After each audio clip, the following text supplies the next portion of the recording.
kalau memang Iran memegang Selat Hormuz Hmm, sebegitunya, kan lagi dibahas juga kan soal tarif hmm, untuk hmm, memasuki, hmm, dan itu juga bebannya berat hmm, juga, hmm, mahal ya, cukup mahal karena hmm, mereka juga butuh hmm, membiayai hmm, biaya hmm, perangnya hmm. mereka. Tapi kenapa, kalau bisa dijelaskan, kenapa choke point Hormuz itu dieksploitasi sebagai instrumen perang? Perang tanker kan nggak cuma kali ini aja Mhm, terjadi, mhm. tapi kira-kira kenapa choke point itu yang dieksploitasi? Karena begini, di masa lalu kapasitas militer eh, Iran Mm-mm. itu inferior dibanding Oke. Amerika. Mm. Kita tahu ya, di dekat Selat Hormuz itu ada yang namanya Qatar, ada Mhm. yang namanya eh, Abu Dhabi, Dubai. Mm-mm. Itu semua ada pangkalan militer Amerika Oke. dengan senjata-senjata canggih. Jadi waktu itu, ini analisis ya, eh, kapasitas militernya belum seperti sekarang. Mm.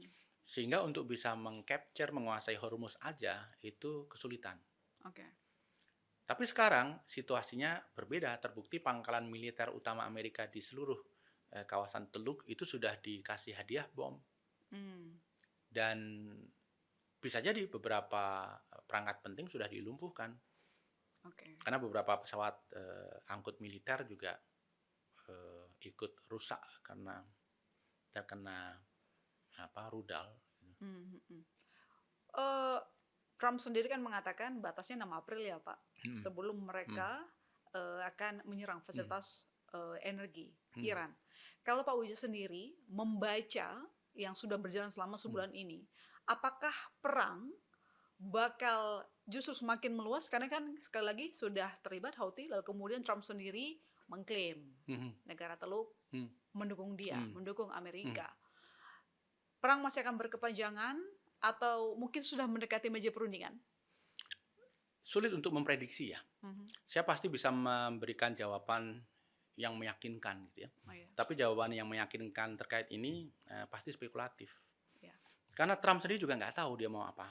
Jadi ketika dia memberi batas 6 hari lagi, Iya. sebenarnya dia belum menyiapkan strategi mau ngapain. Oke. Dia sambil eh, bergerak, berpikir mencari solusi, Mhm. mencari alternatif gitu. Kenapa bisa begitu? Ini konsisten. Dari hampir semua kebijakan Trump itu seperti itu. Mhm. Penuh spekulasi, penuh uncertainty, tidak bisa diprediksi. Seringkali juga tidak ada kalkulasinya. Maka di Oke. Amerika Serikat, media Amerika Serikat menyebut Trump itu kalau mengambil keputusan instan dan based on instinct Hmm. gitu.